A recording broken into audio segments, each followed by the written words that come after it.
the 3x3 piston here.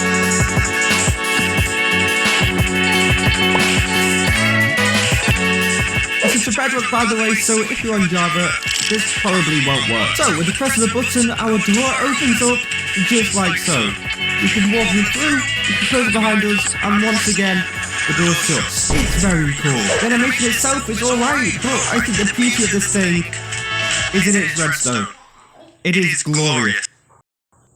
Taking a look at this thing's redstone, as you see, it's all very basic, it's all very cheap, and it's only one block wide. And so to build it, this is everything your ghost needs. You're also going to have to bring your own building blocks, but I have no idea which ones you want, so I haven't included them.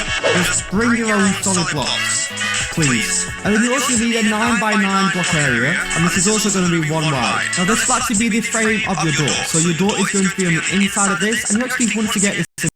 You see, there's 3 blocks on here and it's directly in the middle. And with that in place, we can start the tutorial.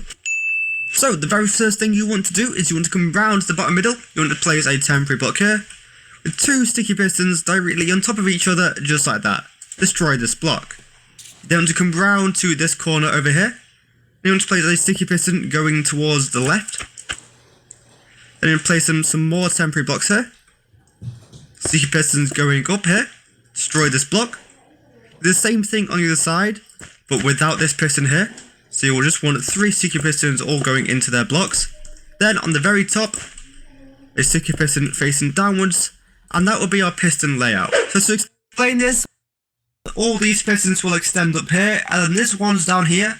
This one will first extend, this one will be pushed over, then this will lift up, and that gets our middle block in place. And then when we retract everything, it does a double piston extender to grab that block, and then it pulls it down. So that's how it works basically. You're going to come round to this bottom sticky piston over here, 2 blocks to the right, dust, force delay repeater just like that.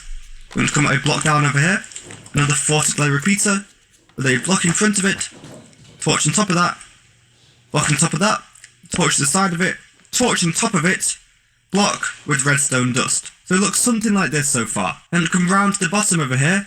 We're going to place a piston down here, an observer facing upwards, a block to the left, and then a piston leaving a 1 block gap to the left. And then you can also go ahead and place your lever on top of this block. So what this does is when this lever gets activated, initially it pulls this piston, so the observer pushes to here.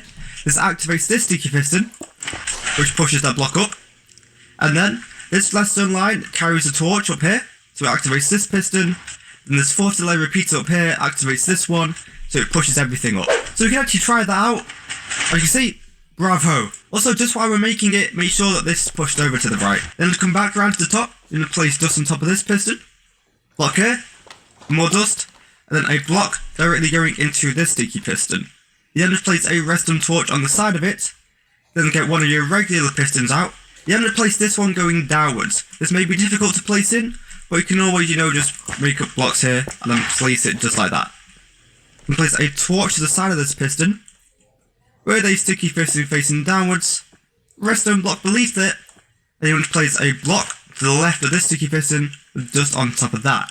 So now, when this torch turns on, this sends a signal all the way up here, this piston extends, this torch turns off, this torch turns on, so this redstone block moves downwards, and this powers all of these sides of sticky pistons. So if we flick this, as you can see, all the door closes, and if we undo it, most of it gets retracted, but we're just left with this double piston extender here. So to do that, you actually just want to replace this block with a dropper, put the dust back on top of that, get yourself your observers out, place an observer going downwards beneath this dropper, 2 blocks, dust, a block down, dust, repeater, with a block in front of it, and this repeater will be set to 4 ticks. Retro repeater going into this sticky piston.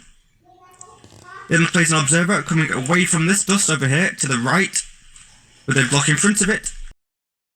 Dust on top of this observer, with the repeater set to 3 ticks going into this block. And that will be our double piston extender. So now we can flick this lever, door closes, we can unflick it, and it all should open up.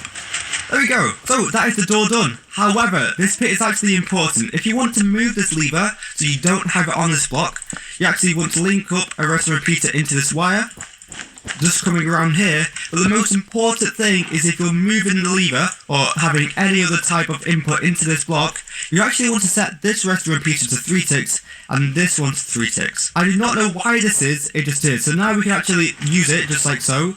It works just fine, like that. But if you're having a different input going into this dust here, both of these repeaters have to be set to 3 ticks.